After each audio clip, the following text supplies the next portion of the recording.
Well, good morning, everyone, and Happy New Year. Like many Minnesotans, I have to tell you, I was glad to turn the page on 2025. It was an extraordinarily difficult year for our state, and it ended on a particularly sour note. For the last several years, an organized group of criminals have sought to take advantage of this state's generosity. And even as we make progress in the fight against the fraudsters, we now see an organized group of political actors seeking to take advantage of a crisis. I don't want to mince words here. Donald Trump and his allies in Washington and in St. Paul and online want to make our state a colder, meaner place. They want to poison our people against each other by attacking our neighbors. And ultimately, they want to take away much of what makes Minnesota the best place in the country to raise a family. They've already begun trying to withhold funds that were meant to help families afford child care, and they have no intention of stopping there. Make no mistake, we should be concerned about fraud in our state government.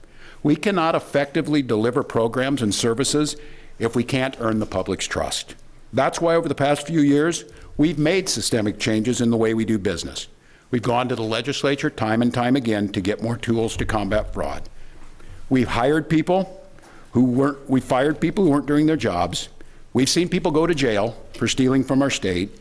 We've cut off whole streams of funding in partnership with the federal government, where we saw widespread criminal activity. We've put new locks on the doors of our remaining programs, and we've hired a new head of program integrity to make sure that those locks can't be broken. All across this state, Minnesotans are hard at work on this problem. Advocates, administrators, investigators are on the front lines defending the integrity of our state's programs, and I want to give a very heartfelt thank you to all of them. There is more to do. A single taxpayer dollar wasted on fraud should be intolerable. And while there's a role to play for everyone, from the legislature to prosecutors to insurance companies to local and county government, the buck does stop with me.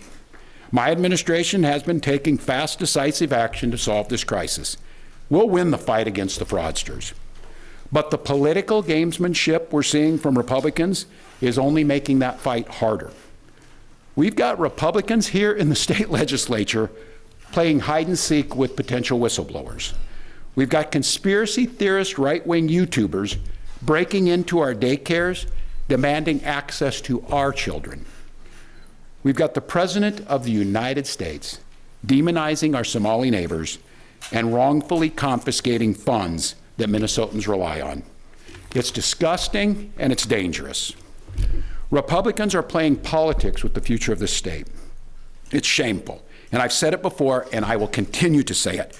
We welcome ideas from anyone, in any party, from any walk of life, who wants to help us continue to stay ahead of these criminals. And we welcome the involvement of the federal government. I am grateful to the career professionals at the U.S. Attorney's Office and the FBI who have been helping us fight this fight for years. But I cannot abide the actions of the political leadership in Washington. These opportunists are willing to hurt our people to score cheap points. They and their allies have no intention of helping us solve this problem, and every intention of trying to profit off of it. Which brings me to this. 2026 is an election year. Election years have a way of ramping up the politics at a time when we simply can't afford more of that in Minnesota. In September, I announced that I would seek a historic third term as Minnesota's governor, and I have every confidence that if I gave it my all, we would win the race.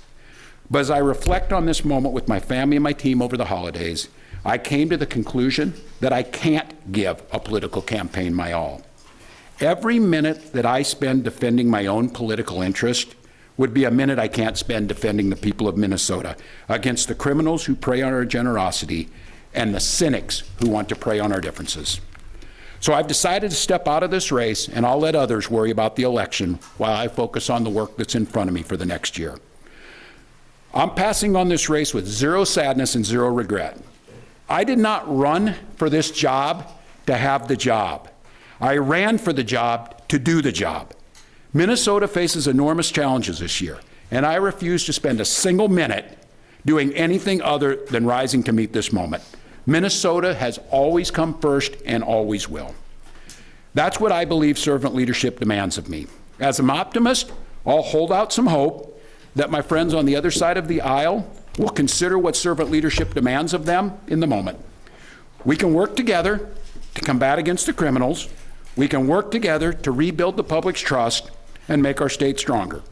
But make no mistake about it, if Republicans continue down the path of abusing power, smearing entire communities, and running their own fraudulent game at the expense of Minnesotans, I will fight back with everything that I have.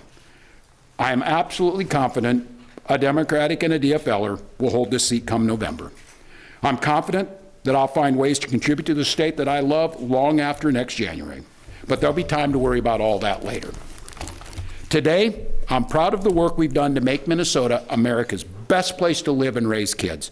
From our new paid leave policy to our child tax credit to our school lunch programs feeding every single child. And I'm doubly proud of the incredible team we put together to make this vision a reality. I want to take a moment to thank every member of my staff, to every single state employee who has been part of this fight. Now more than ever, I need you on the job. I need you to help work together to tackle the important work in front of us. And most of all, I want Minnesotans to know how grateful I am for the opportunity to serve this state, for the privilege that I have been given to serve in this office. I'm on the job. I'm focused on making sure that we stay America's best place to live and raise kids. No one will take that away from us. I'm proud of the way we treat our neighbors. I'm proud of the way that we welcome people to this state. I'm proud of the way that we innovate. And I'm proud of the way that we are optimists for the future. No one's taking this away from us. Not the fraudsters, certainly not this president, not on my watch. Tomorrow, I'll be back with you. I'll give you an update on America's best paid family medical leave program that is now a week into it. And at that time, I'll take all your questions. Thank you all. Thank you, Press. I'll be back tomorrow. Thanks, folks. I'll have more tomorrow. Appreciate it. Thank you.